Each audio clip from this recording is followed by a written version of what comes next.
Buenas tardes, queridas hermanas y hermanos en Jesucristo. Les invito a que empecemos con una oración. Nos cubrimos con la sangre preciosa de Cristo en nombre del Padre, del Hijo y del Espíritu Santo. Amén. Y recitemos juntos esta oración al Espíritu Santo. Ven, Espíritu Santo, ilumina nuestros corazones con la fuerza infinita de tu luz y sabiduría, y prepáranos para este encuentro con el Padre, con Jesús y contigo, Espíritu de amor. Ilumínanos para que descubramos en las Sagradas Escrituras la palabra viva y eficaz que alimenta nuestra fe, fortalece nuestra esperanza y anima nuestra caridad. Espíritu Divino, abre nuestro entendimiento a tu palabra eterna y llénanos de la alegría de Jesús para darle la gloria al Padre. Amén. Como recordarán, la semana pasada estudiamos el tema 3 que nos presenta San Juan en la primera parte del diálogo de la Samaritana y Jesús, narrado en el capítulo 4, verso 6, segunda parte, al verso 15, en el que hay 3 interlocuciones para el tema del agua viva y 4 interlocuciones para el tema de la adoración al Padre, en el cual el evangelista Juan nos brinda en este diálogo cargado de sentimientos, emociones y sensaciones, para resaltar las ideas sublimes que constituyen el mensaje del relato. Ahí San Juan nos presenta a Jesús resaltando la naturaleza humana por el cansancio, y además la nota de la hora es una indicación de tiempo, que es habitual en San Juan, pero encierra un sentido más profundo. El sol está en el cenit y luce en todo su esplendor. Esto espiritualmente significa que la plenitud de los tiempos mesiánicos ha llegado. Y esta escena evangélica viene a coronar una serie de historias poéticas sobre los manantiales que hay en el Antiguo Testamento. Y vimos que en el primer diálogo entre Jesús y la samaritana, Jesús le dice, dame de beber, a lo cual la mujer se admira de que aquel hombre judío se atreva a dirigirle la palabra y a pedirle de beber, que en el nivel literario es el punto de partida para una gran revelación. A nivel humano, la necesidad de Jesús que tiene sed. Profundizamos en las razones del odio entre los judíos y los samaritanos. Por haber dificultado los samaritanos la reconstrucción tanto de las murallas como del templo de Jerusalén, y además el templo que habían construido los samaritanos en el monte Garizim. La mujer ve en su interlocutor a un hombre judío, pero diferente de los demás. Jesús no responde directamente a las palabras de la mujer, sino que se dirige a ella en un lenguaje enigmático, situándose con ello en un nivel superior. Dos cosas escapan al conocimiento de la mujer: ¿cuál es el don de Dios y quién es su interlocutor? Vimos que en este diálogo Jesús se mueve en un nivel espiritual, mientras que la mujer en un nivel material.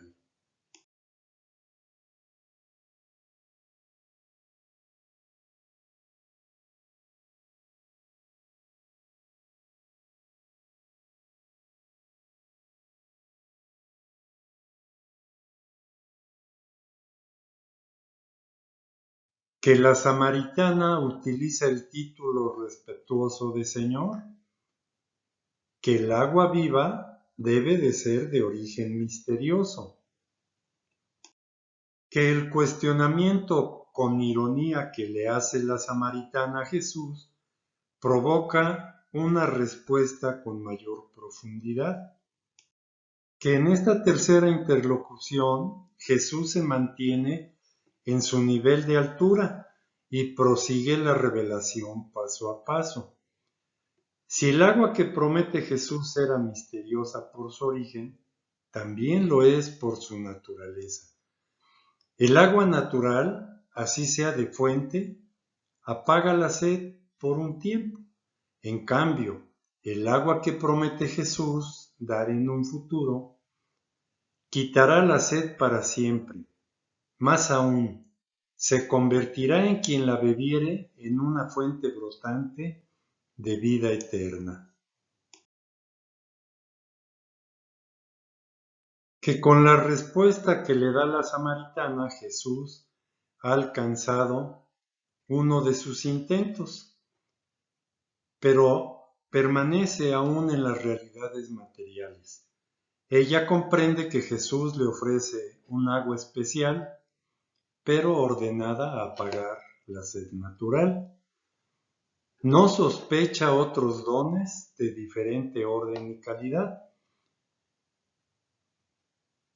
Que la samaritana permanece ante el ofrecimiento del agua viva como Nicodemo ante la necesidad de un nuevo nacimiento. También vimos que la realidad espiritual que está simbolizada en el agua viva es el don de Dios que procede de Jesús y que sacia la sed para siempre, y además se convierte en quien la bebe en fuente brotante de vida eterna. Reflexionamos también que este don es lo que claramente la Iglesia llama la gracia santificante y que seguramente tú y yo lo hemos escuchado muchas veces. Que la realidad que San Juan simboliza en el agua viva es el Espíritu Santo, ya que en el Evangelio de Juan el tema fundamental hasta este momento es la instauración de los tiempos mesiánicos. Que esto lo podemos ver en el texto del capítulo 7, versículos 37 al 39, en donde menciona claramente, esto lo dijo del Espíritu que iban a recibir los que habían creído en él. El Espíritu Santo, que dado por Jesús glorificado, nos comunica la vida eterna. Que esta interpretación es confirmada por textos del Antiguo Testamento, en donde se nos presenta al Mesías como el dador del Espíritu de Dios, o por otros textos que tratan de la efusión del Espíritu en los tiempos mesiánicos, en los que el Espíritu Santo aparece como el don de Dios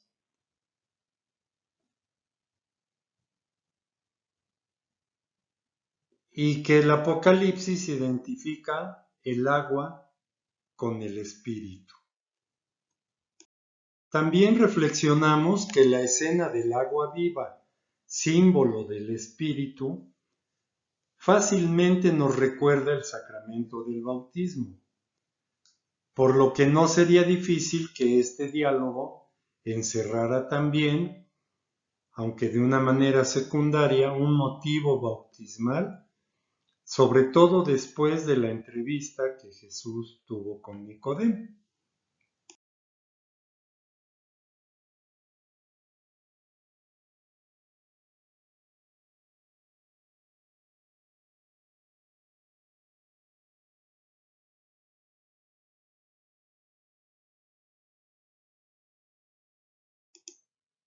Vimos la segunda parte del diálogo entre la samaritana y Jesús, que tiene como tema la adoración al Padre al impulso del Espíritu Santo. En esta cuarta interlocución, Jesús le dice a la samaritana que llame a su marido, a lo que la samaritana contesta que no tiene marido, Y Jesús le manifiesta que el hombre con quien ella habla penetra de una manera sobrenatural los corazones. La samaritana se da cuenta de que está frente a un hombre dotado de un conocimiento sobrenatural, por lo que le dice profeta, lo cual es de llamar la atención, ya que, como reflexionamos, algo que los samaritanos no aceptaban eran los libros de los profetas. Por lo que le pide a Jesús que la ilumine sobre un problema crucial: ¿dónde se debe adorar? ¿En Garizim, lugar especial para los samaritanos, o en Jerusalén? En esta sexta interlocución, Jesús le anuncia una nueva era y le exige un acto de fe. Por eso es que le dice: créeme, mujer. Y por primera vez en el Evangelio de Juan se le da a Dios el nombre de Padre.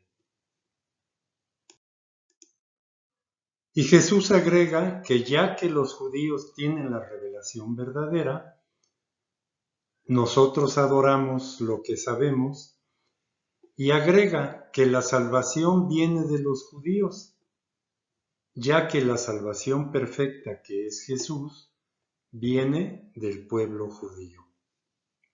Y Jesús agrega: este es ya el momento cuando los verdaderos adoradores lo adoran en espíritu y verdad.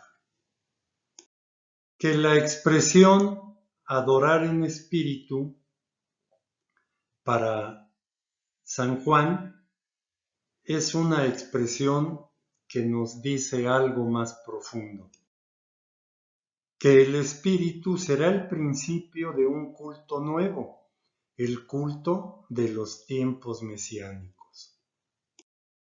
Por lo que la adoración al Padre, nacida al impulso del Espíritu Santo, será una adoración interior, sobrenatural y divina, firme, estable y permanente. Que los verdaderos adoradores que busca el Padre son los que adoren al impulso del Espíritu Santo y lo adoren en Jesús, verdad. Que hay que traducir Espíritu es Dios como Dios es Espíritu, que significa que Dios pertenece a una esfera superior, a un nivel divino propio de Dios. Que la revelación de Dios, al igual que el nacimiento a la vida de lo alto, solo puede venir de Dios, porque la adoración al Padre debe brotar del impulso del Espíritu Santo. Algo en lo que reflexionamos también es que los samaritanos esperaban a un Mesías profeta, como Moisés, que traería una misión de orden religioso que reuniría a judíos y gentiles. Por lo que Jesús proclama abiertamente su mesianidad, que Jesús es ese personaje que está con ella, que ha sido enviado por Dios para anunciar y revelar las cosas de Dios. Y que al cumplirse en Jesús lo que los profetas anunciaron, Jesús es el ungido por el Espíritu Santo, y gracias a eso es el revelador del Padre y el dador del Espíritu Santo. Entremos pues a los temas que hoy vamos a profundizar, comenzando con el tema 5 de los 10 que el Evangelio de Juan nos presenta y que nos revela a el Espíritu Santo como principio de vida. En el capítulo 6, versos del 61 al 65. Después de la multiplicación de los panes, al día siguiente, Jesús pronuncia en la sinagoga de Cafarnaúm una palabra que para la mentalidad judía resultó sumamente audaz. El que come mi carne y bebe mi sangre tiene vida eterna, y yo le resucitaré el último día, porque mi carne es verdadera comida y mi sangre verdadera bebida. El que come mi carne y bebe mi sangre permanece en mí y yo en él. Lo mismo que el Padre que vive me ha enviado y yo vivo por el Padre, también el que me coma vivirá por mí. Este es el pan bajado del cielo, no como el que comieron vuestros padres y murieron. El que coma este pan vivirá para siempre. Esto lo dijo enseñando en la sinagoga en Cafarnaúm. Muchos de sus discípulos al oírle dijeron: Es duro este lenguaje, ¿quién puede escucharlo? Pero sabiendo Jesús en su interior que sus discípulos murmuraban por esto, les dijo: ¿Esto os escandaliza? Y cuando veáis al Hijo del Hombre subir a donde estaba antes, el Espíritu es el que da vida, la carne no sirve para nada. Las palabras que os he dicho son espíritu y son vida, pero hay entre vosotros algunos que no creen. Porque Jesús sabía desde el principio quiénes eran los que no creían y quién era el que lo iba a entregar, y decía: Por esto os he dicho que nadie puede venir a mí si no se lo concede el Padre. En este texto Juan nos presenta la oposición entre espíritu y carne. La carne, que es el principio natural, se sitúa en las realidades de abajo, y aunque no es malo por sí mismo, no permite conocer y hacer las cosas de Dios, mientras que el Espíritu Santo es el principio de las realidades divinas y solo produce vida eterna. Nos hace conocer las cosas de Dios para que el hombre se sitúe en este nivel espiritual. Tiene que ser movido por el Espíritu Santo. El verbo dar vida o vivificar, que antes se predicaba del Padre y del Hijo, ahora se predica también del Espíritu Santo. Y vemos también cómo en la mente de Jesús es necesario que Él ascienda al Padre para poder enviar el Espíritu de la verdad a los discípulos. Y este Espíritu de la verdad les hará comprender todo lo que Jesús les haya enseñado. Las palabras que Jesús ha hablado son espíritu y vida, es decir, pertenecen a las realidades divinas producidas por el Espíritu. Son cosas de arriba, de lo alto, con una fuerza eficaz por sí mismas. Son actos creadores de realidades sobrenaturales que sobrepasan la razón humana y son productoras de vida eterna. Por eso no es de sorprender que su palabra transforme verdaderamente el pan y el vino en la carne y la sangre de Jesús. Y nuevamente vuelve a aparecer el conocimiento sobrenatural que Jesús tiene, ya que el Padre le ha dado sin medida el Espíritu. Desde un principio, Jesús conocía quiénes iban a creer en Él y quién lo traicionaría. En el tema 6 que nos presenta San Juan, el Paráclito estará con ustedes para siempre. En el capítulo 14, versículos 15 al 17. En los discursos de despedida de Jesús, en la última cena con sus apóstoles, Jesús hace la promesa del Espíritu Santo, del Paráclito, del Espíritu de la verdad. Si me amáis, guardaréis mis mandamientos. Y yo pediré al Padre y os dará otro Paráclito, para que esté con vosotros para siempre, el Espíritu de la verdad, a quien el mundo no puede recibir, porque no le ve ni le conoce. Pero vosotros le conocéis porque mora con vosotros. Pero el Paráclito, el Espíritu Santo, que el Padre enviará en mi nombre, os lo enseñará todo y os recordará todo lo que yo os he dicho. Cuando venga el Paráclito que yo os enviaré de junto al Padre, el Espíritu de la verdad que procede del Padre, Él dará testimonio de mí. Pero también vosotros daréis testimonio, porque estáis conmigo desde el principio. Pero yo os digo la verdad, os conviene que yo me vaya, porque si no me voy, no vendrá a vosotros el Paráclito, pero si me voy, os lo enviaré. Y cuando Él venga, convencerá al mundo en lo referente al pecado, en lo referente a la justicia y en lo referente al juicio. En lo referente al pecado, porque no creen en mí; en lo referente a la justicia, porque me voy al Padre y ya no me veréis; en lo referente al juicio, porque el príncipe de este mundo está juzgado. Mucho tengo todavía que deciros, pero ahora no podéis con ello. Cuando venga Él, el Espíritu de la verdad, os guiará hasta la verdad completa, pues no hablará por su cuenta, sino que hablará lo que oiga, y os anunciará lo que ha de venir. Él me dará gloria, porque recibirá de lo mío y os lo anunciará a vosotros. Primero, los temas del amor y de la observancia de los mandamientos de Jesús son el fondo de la unidad literaria presentada en los versículos del 15 al 24, ya que la prueba del amor verdadero y auténtico a Jesús es guardar sus mandamientos, y esta observancia de los mandamientos asegura permanecer en el amor de Jesús, ya que no basta tener y conocer los mandamientos, es preciso guardarlos. El modelo más grande del amor y de la observancia de estos preceptos es Jesús mismo en su relación con el Padre.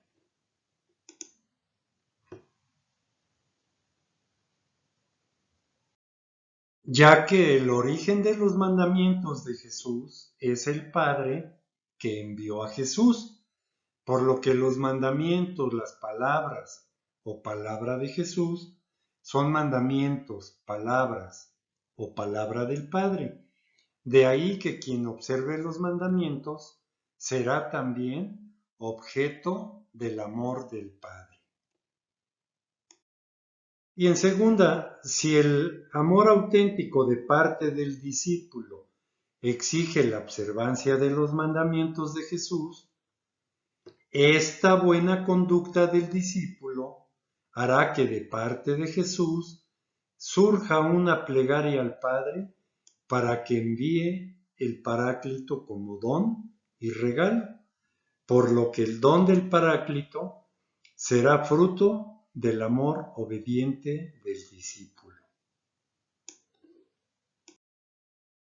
Tercero, el verso 16 es clave en la revelación del misterio de la Santísima Trinidad, ya que en este versículo Jesús dice claramente de tres personas distintas, y aquí se encuentra la base de la revelación del Espíritu Santo como tercera persona, diferente del Padre y diferente del Hijo.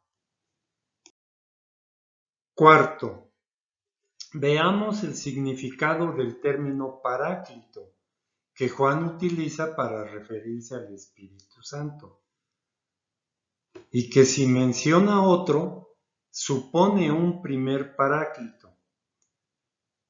Y el autor de la primera carta de Juan se refiere con este título a Jesús, nuestro abogado ante el Padre, por el pecador arrepentido. Hijos míos, os escribo esto para que no pequéis. Pero si alguno peca, tenemos a uno que abogue ante el Padre, a Jesucristo, el justo. En cuanto al significado, el adjetivo parácletos deriva del verbo parakaleo, llamar para estar al lado de, y si Jesús y el Espíritu Santo tienen el mismo título, significa que aunque de diferente manera, el Espíritu Santo y Jesús tienen la misma misión de estar al lado de los discípulos. El Verbo de Dios, Jesús, fue enviado para que fijara entre los hombres su morada, como nos lo dice Juan en el capítulo 1, verso 14. Y la palabra se hizo carne y puso su morada entre nosotros, y hemos contemplado su gloria, gloria que recibe del Padre como Hijo único, lleno de gracia y de verdad. Pero para el Espíritu Santo su misión será estar para siempre al lado de los discípulos.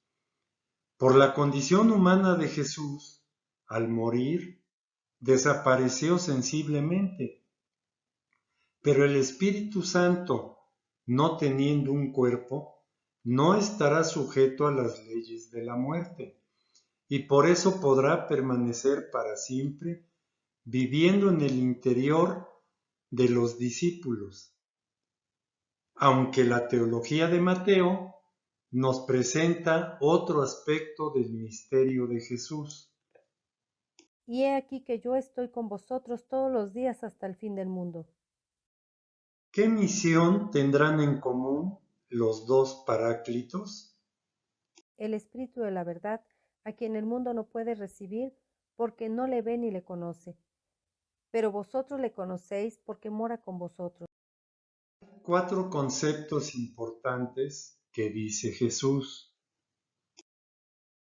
Primero, al Paráclito se le da el título de Espíritu de la Verdad, ya que Jesús se ha definido como la verdad, y este título es una síntesis de toda la obra reveladora de Jesús, que ha comunicado la verdad que ha oído de su Padre, verdad que ilumina, que da vida y que libera, verdad que excluye todo pecado, verdad que se opone al demonio, a la mentira y a la muerte. Por lo que el Paráclito, que es el Espíritu de Cristo y que va a permanecer para siempre con los discípulos, continuará en y entre ellos la misma obra reveladora de Jesús verdad. Por eso es el Espíritu de la verdad.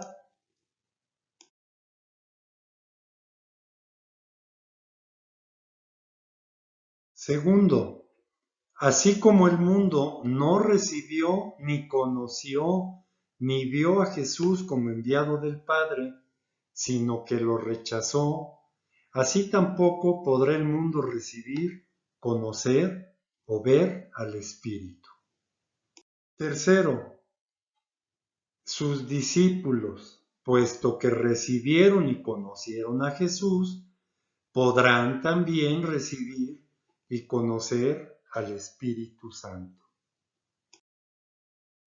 Cuarto punto. Este otro Paráclito no estará solo exteriormente al lado de los discípulos, ya que habitará en su interior, morará y estará en los discípulos.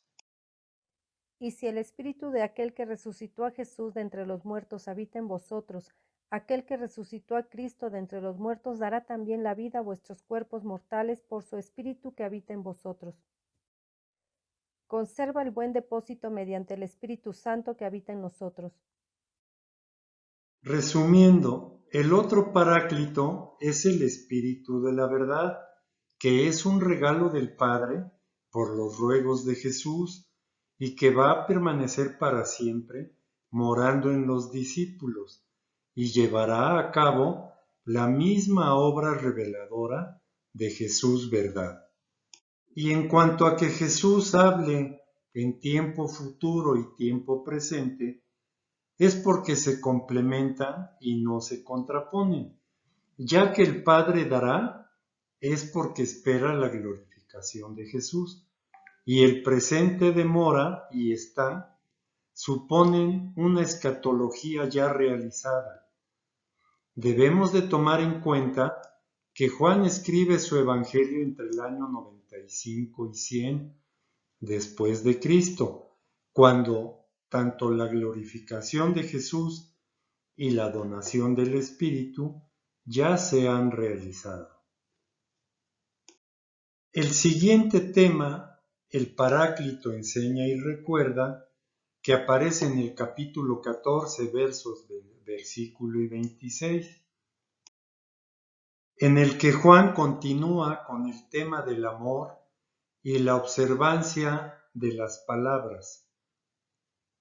Jesús hace una afirmación muy importante. Le dice Judas, no el Iscariote: Señor, ¿qué pasa para que te vayas a manifestar a nosotros y no al mundo? Jesús le respondió: Si alguno me ama, guardará mi palabra, y mi Padre le amará, y vendremos a él y haremos morada en él. En este pasaje, unido al versículo 17 del mismo capítulo, se fundamenta la doctrina de la habitación en el corazón del creyente de la Santísima Trinidad.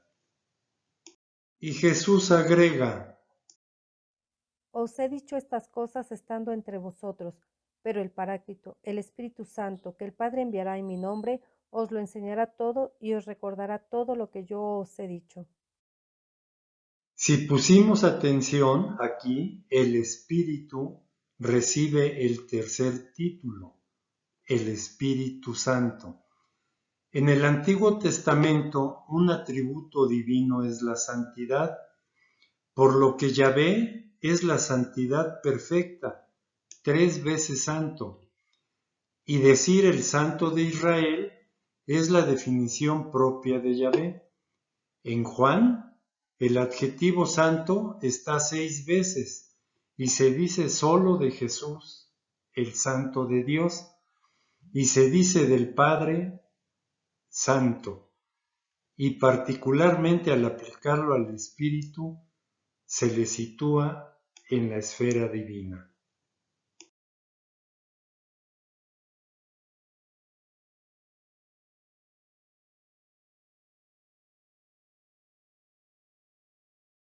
Además, algo muy importante, el nombre Espíritu Santo se podría explicar así.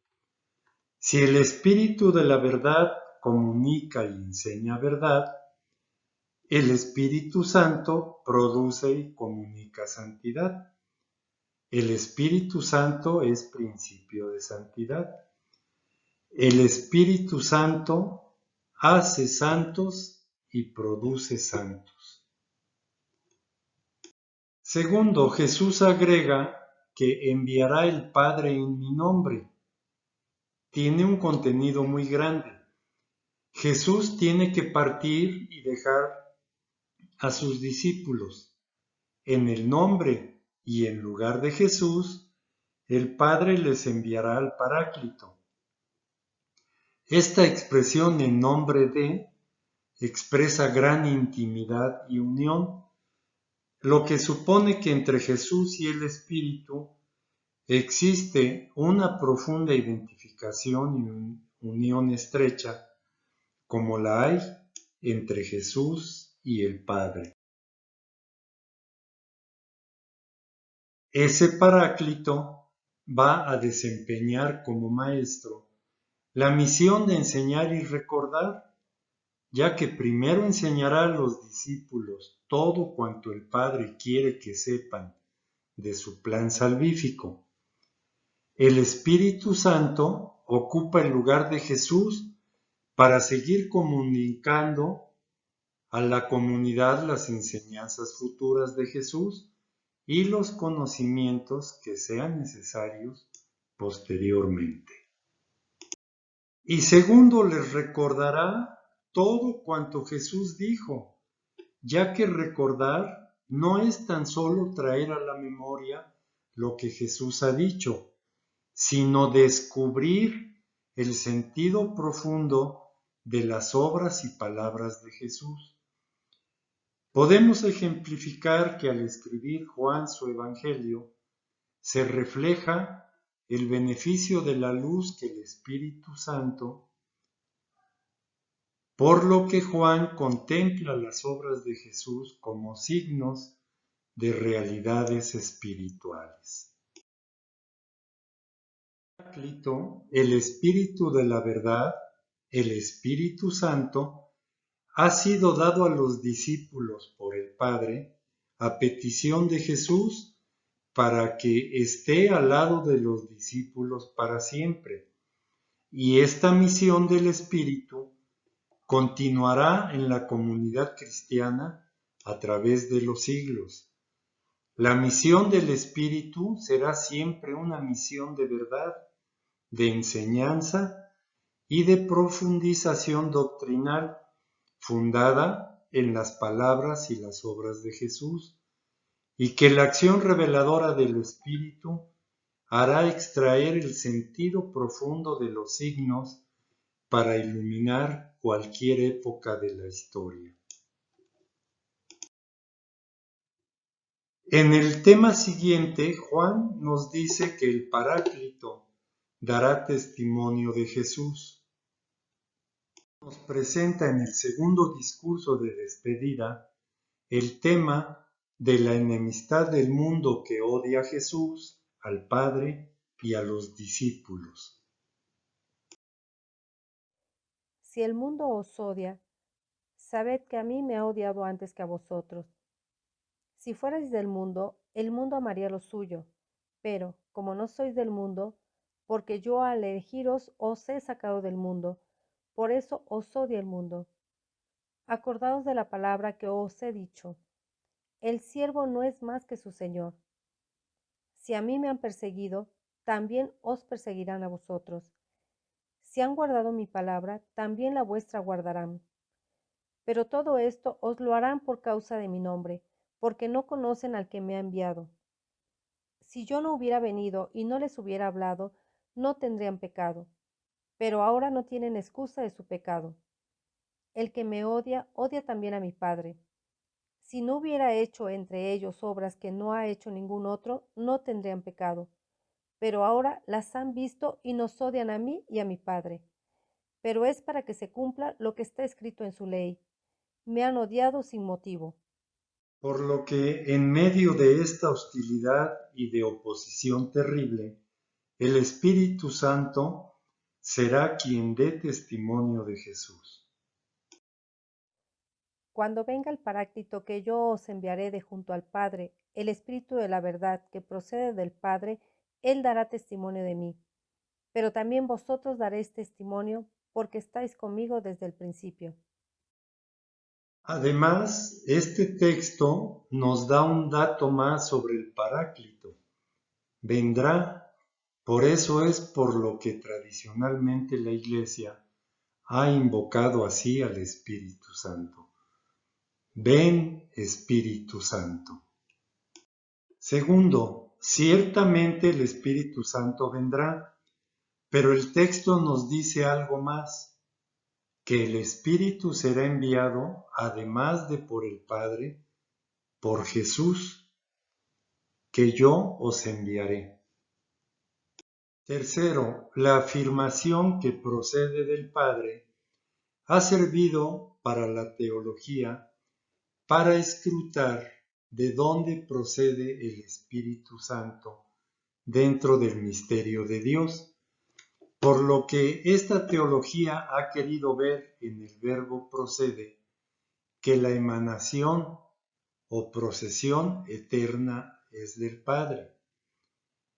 La teología en Oriente afirma que el Espíritu Santo procede únicamente del Padre, pero la teología en Occidente insiste que también es enviado por Jesús, por lo que concluye que el Espíritu Santo procede del Padre y del Hijo, como lo recitamos en el credo de Nicea-Constantinopla. Estas distinciones, por legítimas y exactas que sean, van más allá del sentido primero del texto evangélico.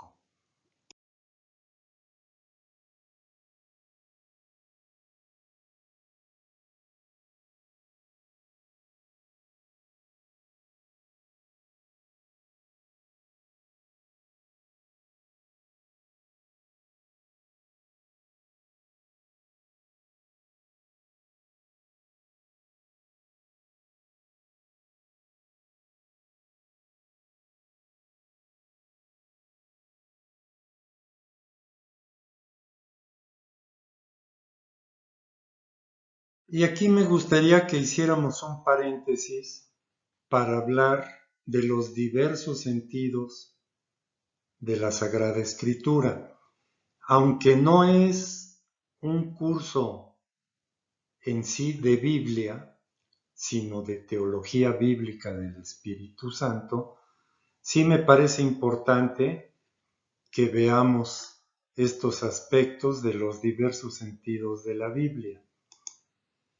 Tenemos primero el sentido literal, que no significa interpretar al pie de la letra lo que dice el texto, sino tratar de buscar el sentido que le dio el autor mismo, teniendo en cuenta la intención del autor, a quién iba dirigida esta escritura, qué situación había en el tiempo y cuál es el género literario que empleó el autor.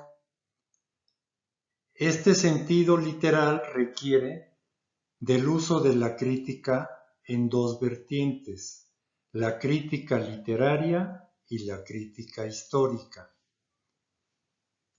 Primero, la crítica literaria analiza el género literario en que está escrito ese libro de la Biblia.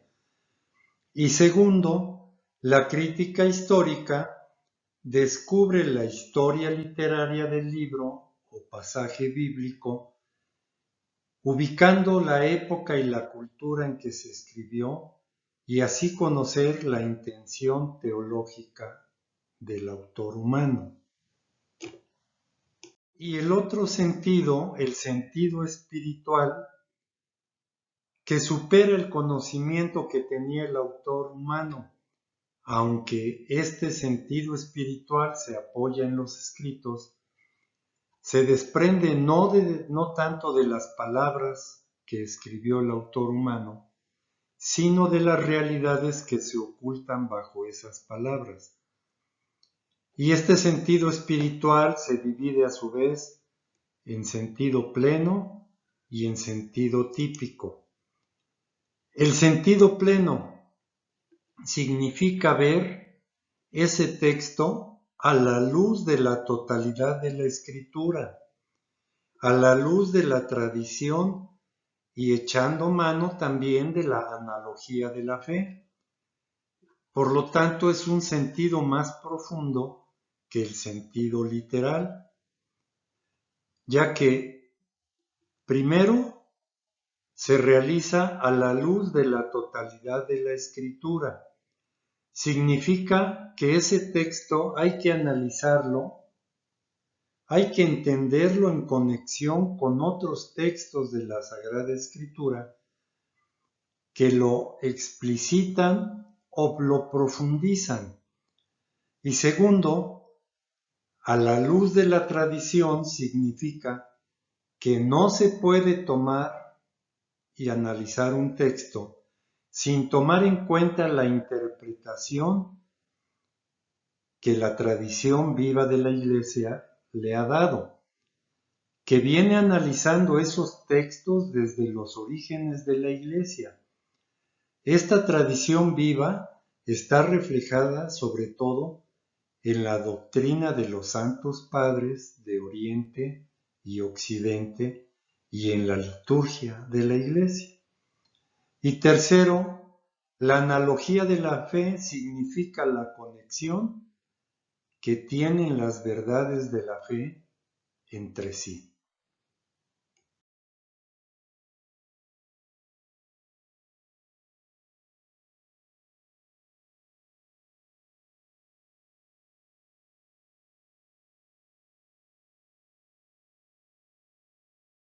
Y regresando a nuestro tema, en el punto 4, Jesús habló al mundo, dio testimonio de sí mismo y probó la verdad de su revelación mediante las obras que ninguna otra persona había hecho. Pero el mundo no creyó, antes bien odió a Jesús, a su Padre, y odia y persigue a los discípulos. Con este odio, el mundo se hundió en el pecado. Nos podemos preguntar, este rechazo que el mundo hace de Jesús, del Padre y de sus seguidores, acabará con todo? ¿El triunfo será del mal? Claro que no. El Paráclito, el Espíritu Santo, Espíritu de la verdad, que procede de Dios Padre y que Jesús enviará, dará testimonio en favor de Jesús. Esta misión de testigo defensor que el Espíritu Santo hará de Jesús será condenación para el mundo. Esto lo veremos ampliamente en los versículos 8 al 11 del capítulo 16. En el siguiente punto, el 5, ese testimonio que el Espíritu Santo dará de Jesús no será aislado. También los discípulos serán testigos, pero no serán dos, será un solo testimonio. Será el testimonio que dará el Espíritu Santo por labios de los discípulos en quien mora y está el Espíritu Santo. Recordemos lo que hemos escuchado y que Jesús dijo a los discípulos, que no se preocuparan qué iban a decir cuando los llevaran ante los tribunales, porque en ese momento el Espíritu Santo será el que hablará. Por lo que vemos en el punto 6, que los discípulos estarán asociados íntimamente a la misión de testimoniar que el Espíritu Santo realiza en favor de Jesús. Razón de ello es la convivencia y amistad que desde un principio han tenido con Jesús, ya que la convivencia lleva al conocimiento que se necesita para ser testigo. Los discípulos han oído y visto con sus ojos, palpado con sus manos, por lo que podrán dar testimonio de Jesús.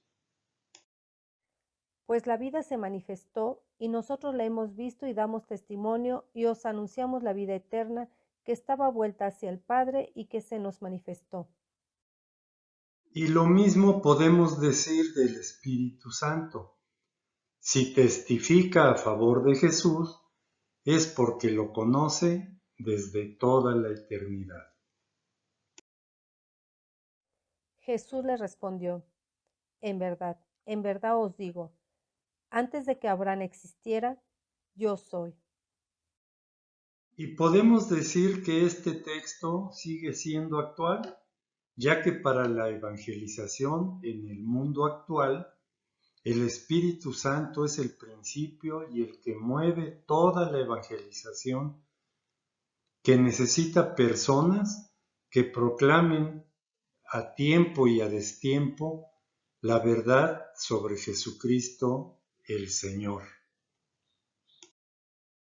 Y ahora, hermanas y hermanos, demos gracias a Dios Padre por Jesús y por el Espíritu Santo, ya que como vimos el día de hoy, el Espíritu Santo es el principio de vida, de esa vida de gracia, de esa vida espiritual, a la que tú y yo podemos nacer precisamente por la acción poderosa del Espíritu Santo, que además el Paráclito estará con nosotros para siempre, al igual que estará con los demás discípulos de Jesús. Que el Paráclito es quien nos enseña, como en este día lo ha hecho, y nos recuerda lo que Jesús nos ha dicho y sigue diciendo, para que con la ayuda del Paráclito demos testimonio, que tú y yo seamos testigos de que Jesús está vivo. Gracias Padre, gracias Hijo y gracias Espíritu Santo por morar en nosotros, por esa inhabitación que realizan en la vida de cada uno de los que hemos aceptado a Jesús como nuestro Salvador, nuestro Señor y Mesías. A ustedes, Trinidad Santísima, sea la gloria, la honra, el honor y el poder. Amén.